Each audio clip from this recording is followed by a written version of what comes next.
영성일기 쓰는 일에 대해서 여전히 마음에 좀 확 열려지지 않으신 분들이 있으신데 한국교회 전체의 정서입니다.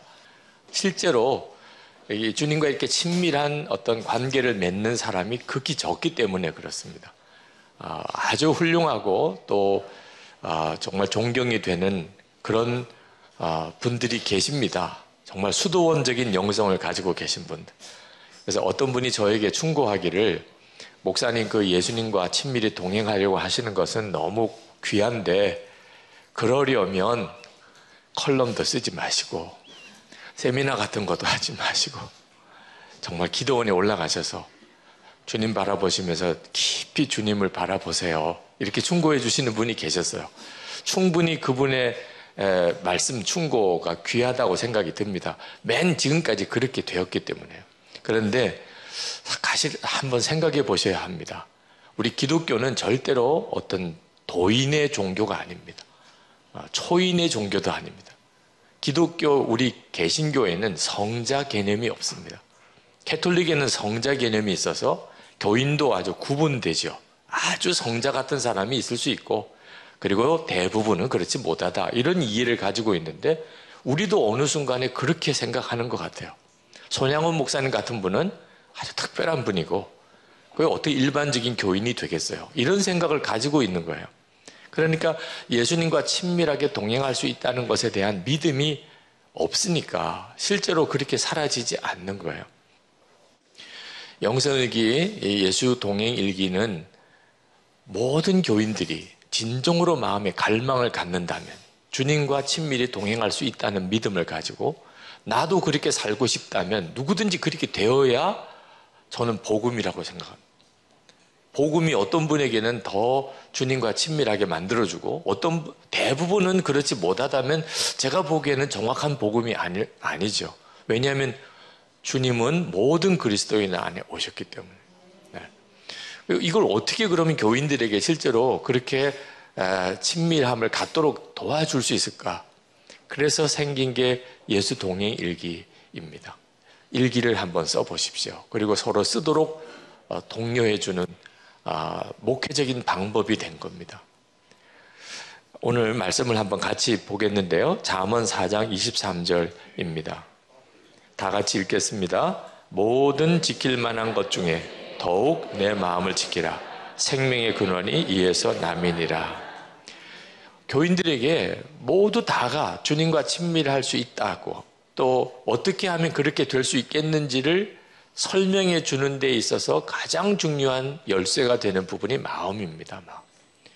마음을 정확히 이해하지 못했기 때문에 내가 주님과 친밀할 수 있다는 것에 대해서 믿어지지도 않고 또 그 방법도 모르겠고, 그러니까 깊은 영적인 좌절감 속에 있는 거예요. 예수님께서 우리 안에 오셨어요. 예수님 어디서 만나죠? 많은 교인들이 그 점에 대해서 명확하게 몰라요. 예수님을 어디서 만나죠? 새벽기도 와서 만납니까? 예배당 기도실에서 만납니까? 마음이에요.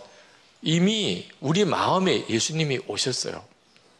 고린도후서 13장 5절에 너희는 믿음 안에 있는가? 너희 자신을 시험하고 너희 자신을 확증하라.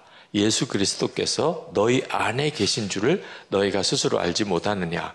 그렇지 않으면 너희는 버림받은 자니라.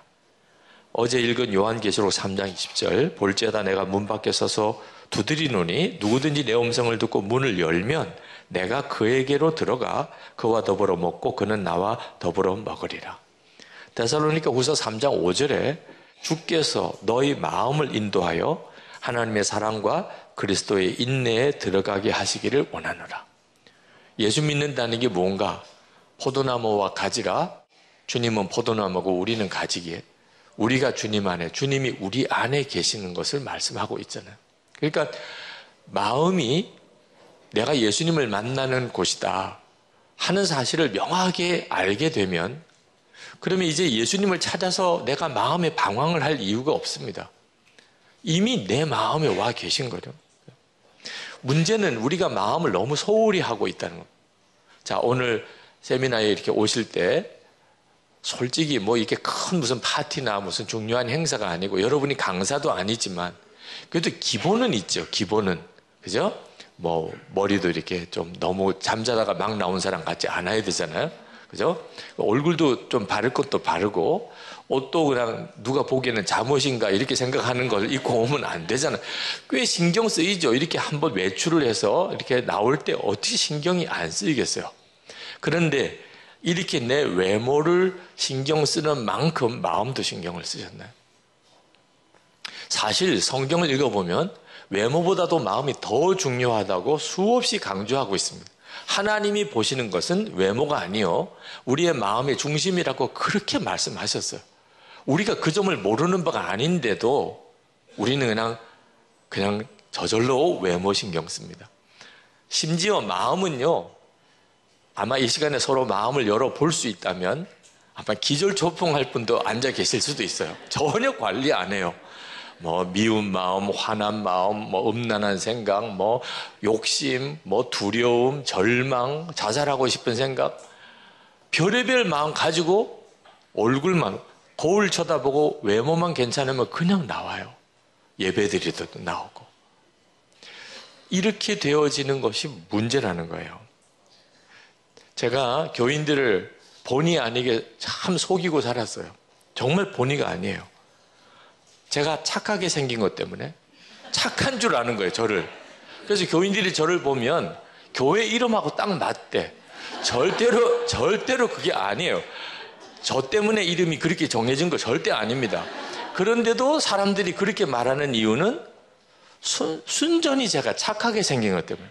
여러분, 착하게 생긴 거하고 사람이 착한 거하고는 완전히 다른 거예요. 경험 안 해보셨습니까? 완전히 다른 문제예요. 저는 저 자신이 너무 악해서 사실 고민이었어요. 교인들은 저를 보면 좋은 목사처럼 보는데 자기는 자기가 알잖아요. 내 속의 마음은 왜 이 모양일까? 더럽고 교만하고 음란하고 너무 욕심 많고 나 중심이고 게으르고 이거 언젠가는 드러날 거 아니겠어요? 하나님 앞에 가면 다 드러나지 않겠어요? 그때 우리 교인들은 얼마나 배신감을 느낄까? 아, 이게 유기성 목사의 실체였어? 이럴 거 아니겠어요? 목사 그만해야 되겠다. 어떻게 설교해요? 내 마음이 그런데 이거 해결이 안 되는데 차라리 그냥 교회 사찰하는 게 훨씬 낫겠어요. 마음 편안할 것 같아요. 그래서 목사 그만할 뻔했습니다. 차라리 내려놓는 게 정직하겠다. 그런데 주님이 저에게 말씀을 통해서 제 고민의 문제를 터치하셨어요. 요한복음 13장 2절에 보면 가룟 유다가 예수를 팔 때의 이야기가 나옵니다. 그때 이렇게 말씀해요. 마귀가 벌써 시몬의 아들 가룟 유다의 마음에 예수를 팔려는 생각을 넣었더니, 제가 이 말씀을 읽고 깜짝 놀랐어요. 아, 마귀가 생각을 넣어주는 존재구나. 그러면 지금 내가 가지고 있는 이 말도 안 되는 생각, 목사인데 그렇게 정말 살고 싶지 않은데 이렇게 엉뚱하고 더럽고 악한 생각을 품고 내가 이렇게 좌절감에서 목회를 해야 되는, 이게 도대체 어떻게 된 역사인지에 대한 눈이 열리는 것 같아서요. 그 다음부터 비로소 대적하기 시작했어요. 가룟 유다 몰랐을 거예요. 마귀가 예수를 팔려는 생각을 넣어준 줄 가룟 유다가 알았다면 가룟 유다는 절대 그렇게 안 했을 겁니다. 몰랐으니까. 그게 제 문제더라고요. 그래서 그때부터 정말 말도 안 되는 생각이 말도 안 되는 상황에서 내 마음속에 떠오를 때 대적하기 시작했어요. 그전에는 고민만 했어요. 괴로워하고 숨기고. 근데 그때부터 사탄아, 내게 그런 생각 주지 마. 내게서 떠나가. 대적하기 시작하고 난 다음부터 제 마음과 생각에 놀라운 견고함이 생겼어요. 여러분도 끔찍한 생각, 정말 말도 안 되는 생각, 부부 사이에도 말 못해요. 내가 그런 생각을 했었다는 거. 부모 자녀 사이에도 말 못하는 그런 생각으로 인해서 좌절하고 낭망한 적 없습니까? 솔직히 죽고 싶은 생각, 죽이고 싶은 생각 가져본 적 없나요? 네. 어느 목사님 하나님 앞에 기도할 때, 하나님, 제가 이 교회 은퇴할 때 정말 나 힘들게 한 사람 5사람은 이야기하고 은퇴하게 해주세요. 하나님의 허락을 안 해주시더래요. 3사람만 그러면, 하나님 3사람만. 사실 우리가 목회하면서 사람 때문에 엄청 마음이 시달리고 힘들잖아요. 네. 이 생각이 드러나면 끔찍하잖아요. 내가 누구 때문에 힘들었다 말하는 순간에 일단 그는 정말 큰 문제에 부딪히는 거죠. 네, 이제는 알아야 돼요. 이것이 어떻게 해서 일어난 것인지.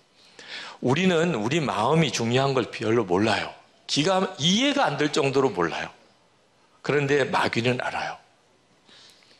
마귀는 우리가 예수님을 마음에서 만난다는 것을 너무나 잘 아니까 먼저 우리 마음을 사로잡는 겁니다. 바리새인들이 그렇게 외적으로 경건했는데도 예수님 보시기에는 독사의 자식. 왜? 그 마음을 딱 보니까. 요한복음 5장 42절, 하나님을 사랑하는 것이 너희 속에 없음을 알았노라. 너희 속에. 저 중요한 거는 우리 마음 속에 무엇이 있느냐 하는 겁니다.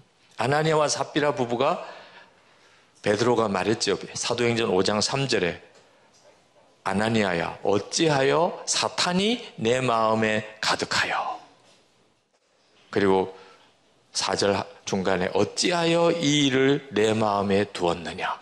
마귀가 주는 생각을 품어버리는 거예요. 많은 사람들이 숨겨버리는 거예요. 그러니까 이게 숨기는 게 품는 겁니다. 그냥 그 생각을 버리지 않고 품는 거예요. 그렇게 내 마음을 지키라 하시는 이유가 이제는 깨달아져야 돼요. 생명의 근원이 이에서 난다는 거예요. 우리의 마음에. 그 생명이 누구죠? 예수 그리스도 아닙니까? 어느 여집사님이 머리에 스카프를 쓰고 남편과 함께 기도받으러 들어오셨어요. 보니까 암 환자예요. 네. 7년 만에 다시 암 재발했어요. 무슨 마음과 정신이겠습니까? 남편의 얼굴도 흑빛이에요. 암 치료받고 항암 치료까지 받고 7년 동안 그렇게 회개 많이 했대요. 제가 그 이야기 듣는데 이분 정말 오래 못 살겠구나 그런 생각이 들어요. 무슨 죄 때문에 내가 이런 암에 걸렸을까? 하나님 용서해 주세요. 생각 안 나는 것까지 다 하나님 깨닫게 해주셔서 용서해. 이러고 7년을 살았으면 암 아닌 사람도 암 생깁니다. 그래서 제가 그 집사님께 기도만 받는다고 해결될 문제 아닐 것 같습니다. 집사님, 암이 더 커요? 예수님이 더 크세요? 지금 집사님 안에는 암도 생겼고 집사님 마음에는 예수님도 계신데 어디가 더 커요? 예수님이 더 크시대. 하여튼 우리나라 사람들은 정답 찾기에는 선수예요. 예수님이 더 크시대. 그런데 왜 지난 7년 동안 암만 묵상하고 사셨어요? 고개를 숙이고 가만히 있더라고요. 그러니 몸이 어떻게 견딥니까? 지난 7년 동안 예수님도 잊어버릴 정도로 암만 묵상하고 사셨다면 이제는 반대로 해보셔야 돼요. 암보다도 비교할 수 없이 크신 주님의 마음에 계신데 이제는 주님만 묵상하고 사느라고 내가 암인 것도 잊어버릴 정도. 집사님이 이렇게 하셔야 집사님 살아납니다. 주님이 집사님을 다시 일으키십니다. 그렇게 하기로 약속하고 이제 기도해드리고 갔는데 저희 교회 찬양팀에 서 계세요. 머리 다 빠져 스카프 쓰고 오신 분이 머리 긴 머리로 찬양하시는 모습을 주일 예배 때 이렇게 봅니다. 정말 참 놀라운 일이죠. 예수님께서 마음밭 이야기를 하셨는데 다 아시는 이야기니까 그냥 요점만 말씀드릴게요. 길가와 같은 밭은 이미 마음에 마귀가 왕노릇하고 있으니까 그 사람에게 말씀도 들어가지도 않습니다. 그런 사람은 말씀 들을 때 오지도 않아요. 와도 그냥 계속 졸기만 하고 일찍 도망가는 사람. 그런데 말씀의 은혜는 받는데 말씀의 역사가 일어나지 않는 경우 두 경우를 말씀하셨는데 하나는 돌밭, 하나는 가시덤불 같은 밭. 이 돌밭은 마음에 두려움이 가득한, 말씀대로 살면서 고난을 당할까 봐 두려움이 가득한, 가시덤불은 말씀대로 살면서 재정적인 어려움에 빠질까봐 염려에 가득 찬 사람. 이 두 가지 경우를 말씀하시면서 이런 경우는 은혜는 받는데 말씀의 역사는 전혀 안 일어난다는 거예요. 자, 이 말씀이 진짜 주님의 말씀이라면 우리는 마음에 두려움이 생기거나 염려가 생기면 빨리 해결해야 됩니다. 이보다도 더 큰 문제가 어디 있어요? 두려움과 염려가 있으면 말씀을 들어도 아무 역사가 안 나타난다니까. 그런데 참 안타깝게도 두려움과 염려를 어쩔 수 없는 일처럼 그냥 가지고 있어요. 이 두려움과 염려를 마음에 품고 있다는 게 얼마나 심각한 문제를 일으키는지 큰 문제 아닌 것 같아요. 그게 무슨 뭐 살인죄예요, 뭐 강도짓이에요, 무슨 음란죄예요. 두려워하고 염려하는 마음이 내 속에 있는 게 무슨 큰 죄예요? 아닙니다. 여러분, 이 컵에 담긴 물, 제가 말씀을 전하다가 혹시 목이 말라서 이 물을 마신다고 합니다. 그리고 내려놔요. 별 문제 아니죠? 뭐 이 컵, 물 들어있는 이 컵이 뭐 무거우면 얼마나 무겁겠어요. 그런데 한번 이렇게 생각해 보세요. 제가 이 컵을 강의하는 내내 들고 있다고. 여러분이 짜증날 거예요. 여러분이. 아니, 목사님 저거 좀 내려놓지. 보기만 해도 그냥 너무 힘들어. 아니, 실제로 제가 이걸 계속 들고 있다면요. 한 5분쯤 지나고 10분쯤 지나면 팔이 막 아파오기 시작합니다. 제가 하루 종일 지금 이 컵을 들고 다닌다고 생각해 보세요. 저녁이면 진짜 어깨에 엄청난 무리가 올 거예요. 하루 동안도 이 자그마한 컵 하나 하루 동안 들고 다니는 것도 이 정도로 어렵다면 마음의 두려움과 염려를 한 달, 두 달, 6개월, 1년을 품고 있으면 어떤 일이 벌어지겠냐 말이에요. 절대로 작은 거 아닙니다. 두려움, 염려, 그걸 품고 사니까 못 견디는 거예요, 우리 자신이. 예수님 바라보자, 항상 주님 생각하자, 그게 뭐 큰일 같이 생각이 듭니까? 그래서 별 관심을 안 갖는 분들도 계세요. 그런데 계속 내 마음에 주님을 생각하면서 한 달을 살고 6개월을 살고 1년을 산다고 생각해 보세요. 어떻게 인생이 안 바뀌겠습니까? 내 마음에 항상 주님을 생각하는 것이 지속적으로 한 달, 6개월, 1년을 간다면 우리에게 세상이 뒤바뀌는 것 같은 큰 체험이 필요한 게 아닙니다. 그런 체험 때문에 오히려 망가진 사람도 많습니다. 하나님은 가장 안전한 완벽한 복을 주셨습니다. 항상 주님과 동행하는 거죠.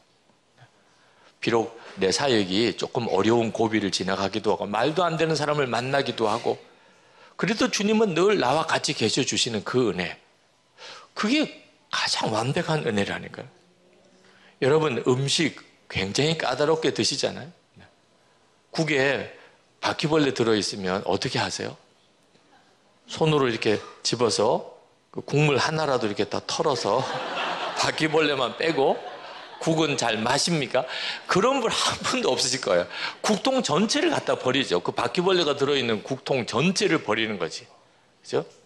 집은 또 얼마나 그렇게 철저하게 지키십니까? 아니, 세미나 끝나고 집에 갔더니 전혀 모르는 어떤 남자가 구두발로 안방에 들어가 앉아서 담배를 피고 있다면 이거 진짜 정말 상상하기도 싫은 일이잖아요. 그때 여러분 어떻게 하십니까? 아유, 담배 피고 계셨군요. 죄송합니다. 제가 불쑥 들어와서. 이럴 분 아무도 없을 거예요. 그런데도 음식보다 집보다 비교할 수 없이 중요한 마음에 이 온갖 쓰레기 같은 것들 다 들어와 있고, 아마 몸이 그랬다면 내가 마음에 받아들이는 것을 아무거나 다 받아들이고 품을 거 다 품고 듣는 대로 보는 대로 다 마음에 품고 산 몸 못 견딜 거예요. 진짜 무서운 게 내 마음속에 들어와서 앉아 있는데도 그걸 내쫓을 생각을 안 하니 그냥 괴롭다는 거예요. 마음이 너무 심란하대. 아니, 그러고 넘길 문제가 아니잖아요, 지금. 예수님을 마음에 영접했다는 것은 항상 주님을 생각하고 있다는 뜻입니다. 여러분, 여러분의 마음에 누가 들어왔다면 무슨 뜻이에요? 여러분 결혼하실 때 어떤 자매가 마음에 들어왔어요. 하루 종일 그 자매만 생각한다, 그런 뜻이죠. 네. 어느 날 어느 형제가 마음에 들어왔어요. 하루 종일 그 형제만 생각나는 거예요. 그게 바로 마음에 누군가가 들어왔다는 거잖아요. 애를 낳고 보니까 내 마음에 아이가 들어왔어요. 우리 아이가. 그러니 이런 세미나에 앉아 있어도 아이 생각만 나는 거죠. 자, 예수님을 영접한 게 맞다면 그럼 뭘 뜻하는 거예요? 항상 예수님 생각하고 있다는 걸 말하는 거죠. 그 점에 대해서 내가 정말 정직한가에 대한 마음을 여러분이 점검해야 합니다. 마귀가 이걸 못하게 하는 거예요. 고린도후서 4장 4절에 보면 그 중에 이 세상의 신이 믿지 아니하는 자들의 마음을 혼미하게 하여 그리스도의 영광의 복음의 광채가 비치지 못하게 함이니 그리스도는 하나님의 형상이니라. 자, 마귀가 하는 일이 우리의 마음을 혼미하게 해서 그리스도의 복음의 영광의 광채가 비치지 못하게 하려. 자, 그리스도의 영광의 광채가 얼마나 빛나는 것일까요? 우리는 이론적으로는 알고 있습니다. 햇빛보다도 훨씬 강력한 빛. 사도 바울이 순간에 눈이 멀어버린 그런 강력한 영광의 빛이, 그 빛 자체이신 주님이 내 안에 오셨어요. 그런데 우리는 그 빛을 몰라요. 어떻게 이런 일이 있을 수 있죠? 지금 이 홀 안에 전등으로 환합니다. 그래도 손바닥으로 눈만 가려보세요. 깜깜하죠?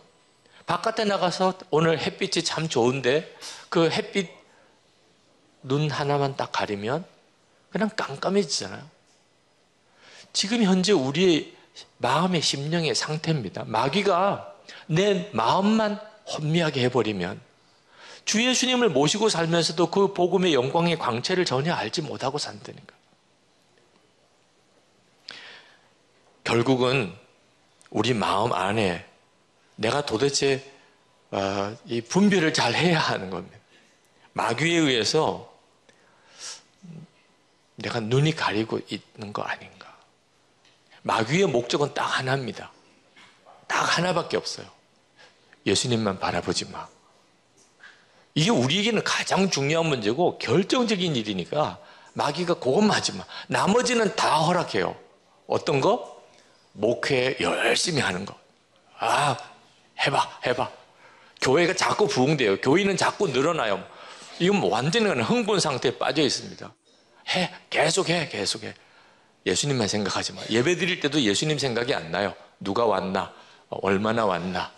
성가대 잘하나? 안내는 제대로 섰나? 설교에 다 듣고 있나? 조는 사람은 없나? 하여튼 예배 드리는 내내 교회 어떻든지 성장하고 이번 주는 다 지난주보다 많이 와야 되고 주님만 생각 안 해요. 입으로는 계속 주님을 전하면서도 당신은 주님을 생각 안 해요.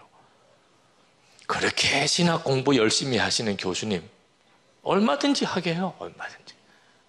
이것도 해야 되고 저것도 공부해야 되고 이 책도 읽어야 되고 사역 열심히 하시는 선교사님 선교 현장에서의 사역이 막 확장되면 얼마나 흥분돼요. 얼마든지. 그랬던 분들이 한순간에 무너지는 일은 도대체 어떻게 설명을 해야 됩니까? 목회를 해도 그렇게 정말 성공적으로 잘 하신 것 같고 그냥 교수가 아무나 됩니까? 그렇게 선교 사역 열심히 하시던 그런 분들이 어떻게 한순간에 무너지냐 말이에요. 주님과 함께 하는 것에 대해 눈이 안 뜨인 사람 어떻게 할 수가 없어요. 네. 이 세상적으로 성공이 되고 나면요 그러면 속에는 더 공허해진다고 그래요. 진짜 주님을 만나지 못한 사람은 감당을 못합니다. 이 세상의 성공을. 그래서 설교에 큰 은혜를 끼치고 그날 밤에 무너지는 부흥사들이 많아요. 막 엄청난 역사가 일어났어요.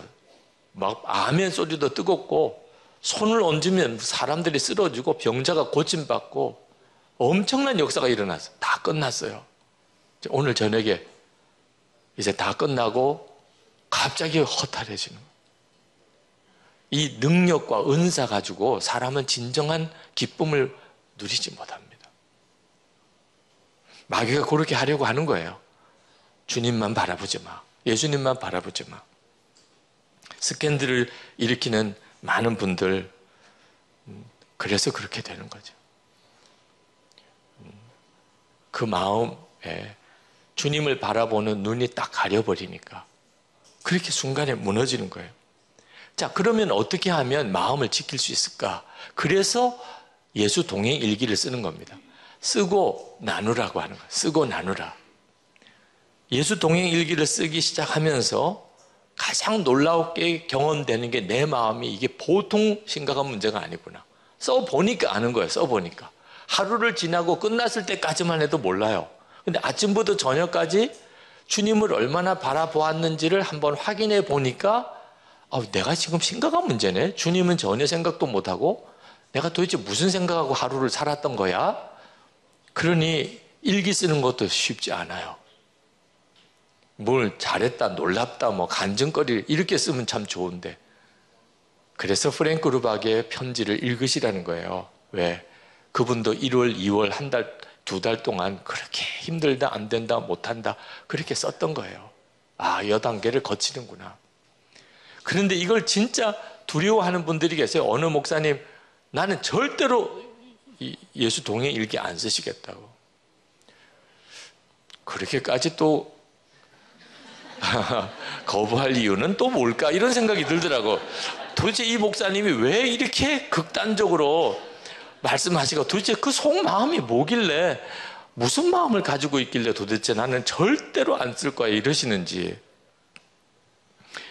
어느 목사님이 굉장한 고민에 빠져서 의논을 하시는데 교회 안에 술렁술렁하는 어떤 영적인 좀 미혹이 있다는 겁니다.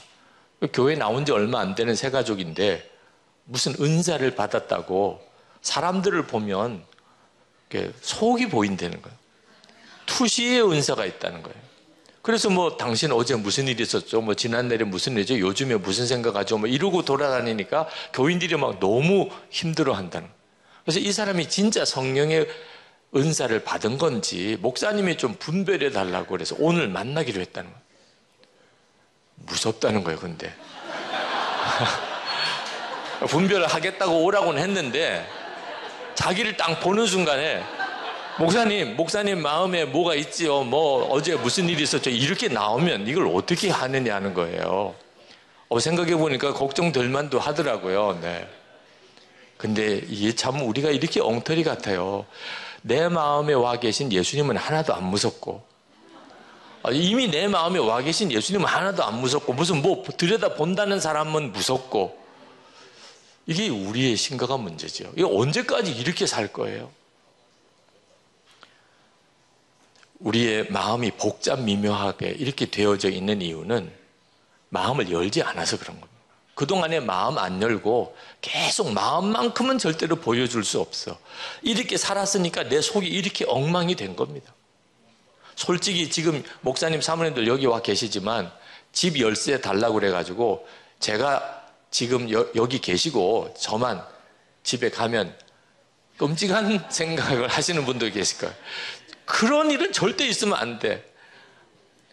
미리 제가 오늘 목사님 집에 방문할 겁니다. 그러니 오시면 열쇠를 저에게 주세요. 요랬다면 아마 오늘 아침에 아무리 바빠도 정리할 거 정리하고 강사 목사님 우리 집에 오신대 하다못해 교회 사찰 집사님이 집에 와서 뭐 고친다고 하더라도 치울 건 치워야지 설거지도 하고 우리 사모님 깔끔하게 하고 사시네 이렇게 보여야 하지 않을까 이런 생각이 들잖아요.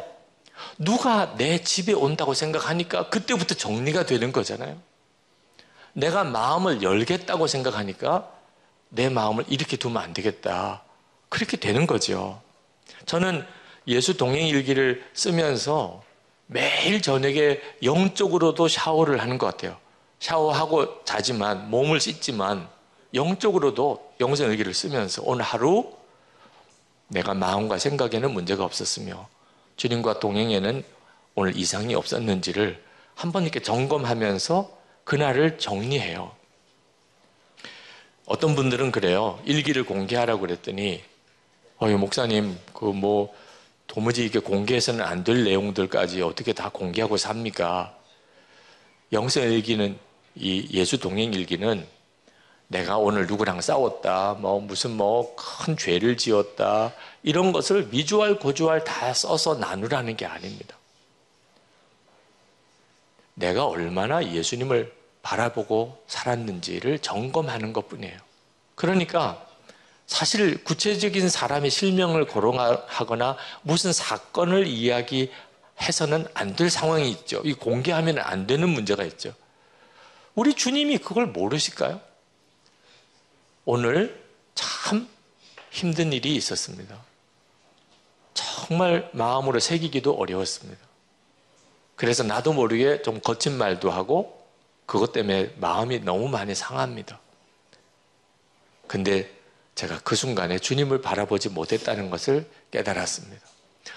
충분해요. 네.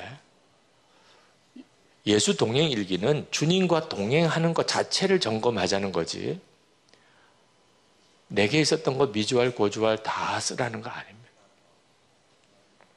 때때로 마귀가 주는 생각을 내 생각인 것처럼 말해버리는 사람이 있어요. 자기는 뒤끝이 없대. 네.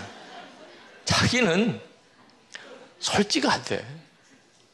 아니, 솔직한 건 좋은데 마귀가 주는 생각을 자기 생각인 것처럼 말해버리면 이건 엄청난 문제를 일으키는 거예요. 지금 이 생각이 마귀가 주는 생각인가 분별해보고 점검한 다음에 마귀가 주는 생각이지, 그러면 정리를 하고 그리고 나눠야죠. 죽이고 싶어 이렇게 써버리면 그건 완전히 미혹을 받은 거죠. 저도 영성일기 쓰면서 도무지 오늘은 못 쓸 것 같아, 이런 날이 있더라고. 오늘은 못 쓸 것 같아. 근데 그날을 써야 되는 거예요. 오늘은 못 쓸 것 같아 라는 날이 그날을 써야 되는 날이에요. 왜냐하면 무슨 심각한 문제가 있는 것을 그날 밤으로 품고 넘어가 버리면 그 다음에는 엄청나게 자라버립니다. 그날 해결해야 돼요. 자, 저는 퇴로가 차단된 사람이라 안 쓸 수가 없어요. 쓰자니 그 마음으로는 일기를 못 써요. 그러니 기도해야죠. 주님, 저 너무 힘들어요. 근데 참 놀랍죠. 그렇게 주님께 기도하면 주님이 분별을 주세요. 이 일은 마귀로부터 온 역사구나. 주님은 이렇게 깨닫게 하시는구나. 그래서 이제 마음의 정리가 돼 회개가 터지기도 하고, 때때로는 감사가 이제 고백이 되기도 하고, 내가 다른 사람에 대해서 이렇게 품어지기도 하고, 그걸 쓰는 거예요. 네. 오늘 참 힘들고 어려운 일이 있어서 정말 내 마음이 뒤집어지고 저녁 늦게까지 해결이 안 됐었는데, 근데 기도 중에 주님이 내게도 잘못이 있었다는 걸 알게 하시고, 그래서 정말 회개했으며 이제 이렇게 쓰게 되는 거예요. 예수 동행 일기가 이렇게 공개를 해야 되는 일기 성격이기 때문에 더 내 마음을 지키는데 딱 좋은 거예요. 어느 부목사님 한 분이 결혼식 주례 요청을 받으셨어요. 처음 이제 결혼 주례를, 교인 주례를 하는데, 근데 마음에 어떤 생각이 불쑥 들어오냐면, 이렇게 결혼식 주례를 하면 감사하다는 사례를 주지 않을까, 그런 생각을 왜 하나 몰라. 하여튼 그런 생각이 탁 떠오르더래요. 그래서 괜히 마음이 이렇게 설레더래. 결혼식 주례를 그래 하겠다고 해놓고 마음에 혹시 감사하다는 사례를 혹시 주지 않을까. 그래서 이제 사모님하고도 이야기를 했어요. 그랬더니 사모님도 또 너무 흐뭇하지요. 네. 그래서 하나도 우리도 다 정말 경제적으로는 다 빠듯한데, 그러면 좋겠다, 이런 생각을 이제 피차에 하시고는 열심히 이제 결혼식 준비도 하고 설교 준비도 하시고 이제 주례를 했습니다. 잘 마쳤어요. 이제 끝나고 예식장을 나오는데, 이제 지금쯤 줄 때인데, 이런 생각이 이제 드는데, 아니나 다를까 그 혼주 되시는 집사님이 막 쫓아오더래. 이제 주례하신 목사님 가신다고. 그런데 진짜 인사만 하고 가시는 거예요. 얼마나 마음이 허전한지. 그래서 혹시 이제 아내도 기다리고 있을지 모르니까 아내에게 문자로 아무것도 안 주신다 이렇게 저를 보냈어요. 근데 그걸 아내에게 보내야 되는데 그 집사님 카톡으로 보낸 거예요. 순간 보니까 그 집사님에게로 보냈어요, 자기가. 정말 그때부터 머리가 하얘지더래요. 내가 지금 이게 무슨 일을 저지른 거야. 수습이 안 돼요. 지금 이 내용이 지금 무슨 내용인지를 어떻게 설명해요, 그 집사님한테. 집에 돌아와서 사모님에게 그 이야기를 했어요. 사모님도 그냥 정말 너무 가슴이 철렁내란. 그래서 사모님은 그래도 지혜로워서 여보, 절대로 이것은 숨기거나 없던 일처럼 할 수 있는 게 아니에요. 당신이 그 집사님 만나서 솔직하게 이야기하세요. 잘못했다고 이야기하세요.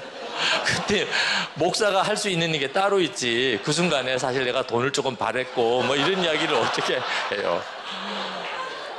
정말 너무너무 답답해서 나는 이제 이 교회에선 끝났다 그렇게 생각하는데 그날 제자 훈련을 해야 돼요. 도대체 제자 훈련을 어떻게 하냐 말이에요. 제자 훈련 받으려고 남자 집사님들이 쭉 모였는데 고백했습니다. 저 오늘 이런 사고 쳤습니다. 저는 여러분들에게 제자 훈련을 할 수 있는 목사가 아닙니다. 제가 담임 목사님께 보고 드리고 다른 분이 제자 훈련을 이어가실 수 있도록 그렇게 하겠습니다. 그러니 그 집사님들은 또 어때요? 담당 목사님이 그냥 그렇게 사고 친 이야기를 하고 그러니 다들 고개 숙이고 말도 못하고 있는데 어느 집사님 한 분이 목사님 감사합니다. 그렇게 말씀해 주셔서 솔직하게 목사님의 실수, 목사님의 연약함 다 말씀해 주셔서 우리는 그와 비교도 안 되는 일을 저지르고 삽니다. 근데 목사님이 그렇게 말씀해 주셔서 저희들이 오히려 위로를 받습니다. 목사님 오늘 제자 훈련 해주세요. 저희들은 목사님으로부터 배우고 싶습니다. 이렇게 해서 제자 훈련은 했는데 난감한 거예요 이제. 그래서 이제 그 집사님한테 천상 만나서 집사님 정말 입 안 떨어지는 이야기를 했어요. 그런 생각을 했었고 그래서 제 아내에게 보낸다는 게 그만 집사님에게로 갔고 그 집사님이 뭐라고 말하겠어요 그런 순간에. 그런데 한참 있다가 목사님 정직하게 이야기해 주셔서 감사합니다. 충분히 저는 이해합니다. 목사님이 그러실 수 있다는 걸. 그런데 목사님이 그렇게 정직하게 저에게 말씀해 주신 것 때문에 너무 감사합니다. 제가 평생 목사님의 기도 후원자가 되겠습니다. 이제 이렇게 해서 잘 맞췄어요. 그리고 이제 저에게 와서 그 이야기를 하시더라고요. 자, 마음을 열고 산다는 일이 진짜 어려운 일인 것 같은데 상상이 안 될 정도로 사실 고통스러울 수도 있어요. 그런데 아셔야 돼요. 그게 사는 길이에요. 저희 교회 목사님들 사이에 분위기를 잠깐 말씀드리려고 한 거예요. 매일 예수 동행일기를 서로 쓰면서 지내다 보니까 부부 사이에 아이들의 문제, 또 이제 교우들과의 관계, 무너지기도 하고 힘들기도 했던 내용들 서로 이렇게 고백을 하면서 하나님이 우리 가운데 하시는 일은 우리가 마귀에게 넘어지지 않게 하는 것. 마음이 완전히 마귀에게 뺏기지 않게 하는 거죠. 마음을 지키는 일을 하는 거예요. 어느 목사님이 이 음란죄에 빠져서 상담을 오셨어요. 6살 때 그가 동네 아저씨한테 성폭행을 당하고 그리고 이제 음란의 영에 사로잡히게 됐다는 겁니다. 근데 멀쩡한 목사님이신데 그래 음란물에 완전히 매여 살았어요. 근데 이제는 더 이상 이렇게 살면 안 되겠다고 생각이 들어요. 그래서 교인들 앞에 이걸 고백하겠다고. 교인들이 나를 떠나라고 하면 떠날 각오도 하고. 그러나 제가 다시는 이제 이 일에 빠지지 않기 위해서 여러분들의 기도가 필요합니다. 이제 이렇게 고백을 하겠다는 거예요. 제가 목사님 진짜 떠날 각오하시고 하세요. 떠날 각오하시고 그렇게 이야기하면 교인들이 잘 받아줄 거다. 이런 기대를 가지고는 하지 마세요.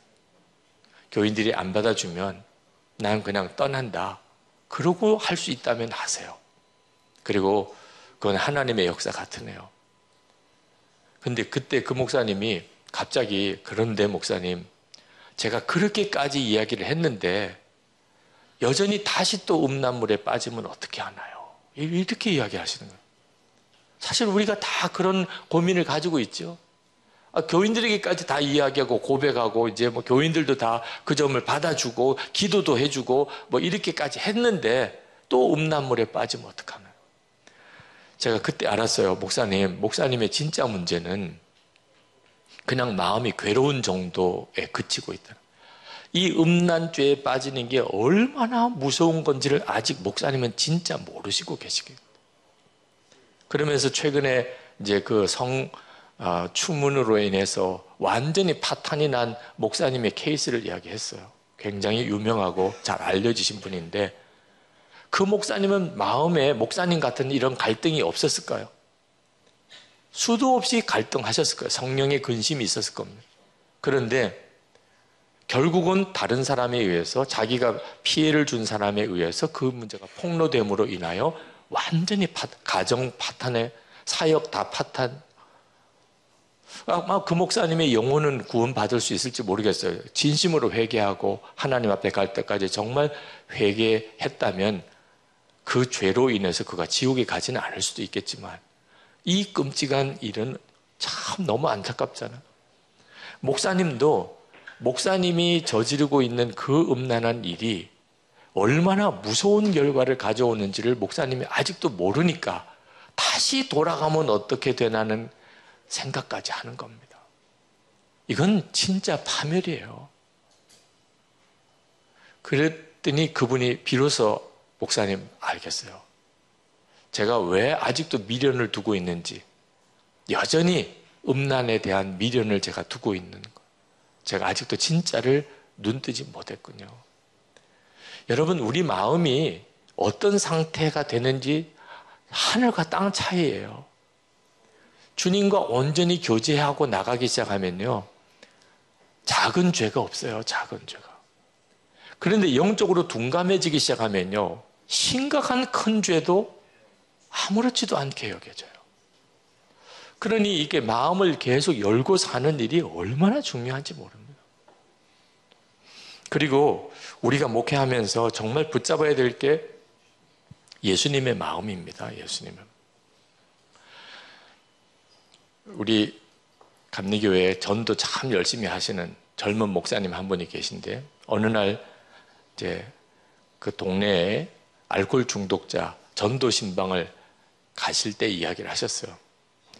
그 교인들 전도대원들하고 같이 그 집에 전도 신방을 가는데 그날따라 일이 너무 많아서 너무 피곤한 상태에 저녁에 전도를 나가려고 하다 보니 솔직히 마음으로는 그 사람이 집에 없었으면 좋겠다 이런 생각이 들더래요. 전도 나가면서 그 사람은 집에 없었으면. 왜냐하면 한 번 붙잡히면 서너 시간 술주정을 들어줘야 돼.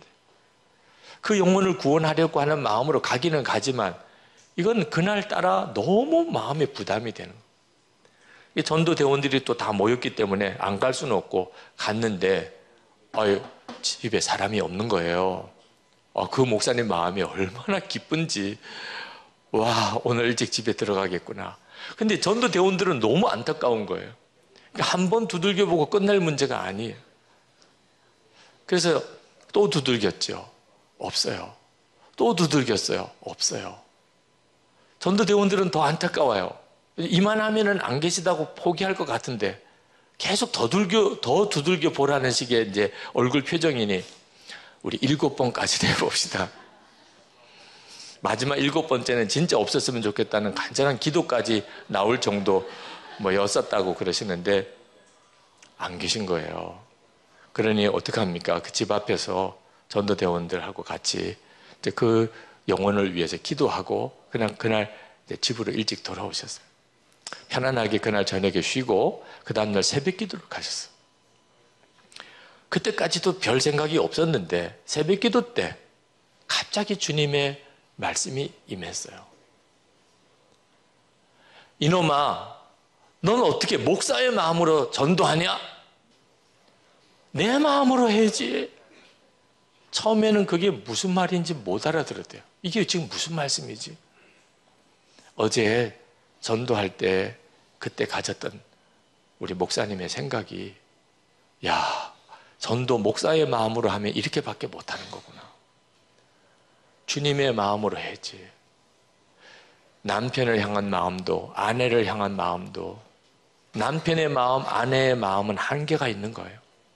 부모 마음 한계가 있는 겁니다.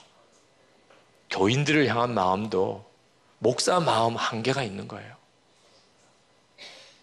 예수님이 괜히 우리 안에 오신 게 아니잖아요. 주님의 마음을 품으라고 그렇게 말씀하셨잖아요. 예수 동행 일기를 그렇게 해서 쓰자고 하는 겁니다. 마음이 이렇게 중요하고, 그리고 마음에서 주님과 동행할 수 있음을 안다는 게 얼마나 놀라운 일인지.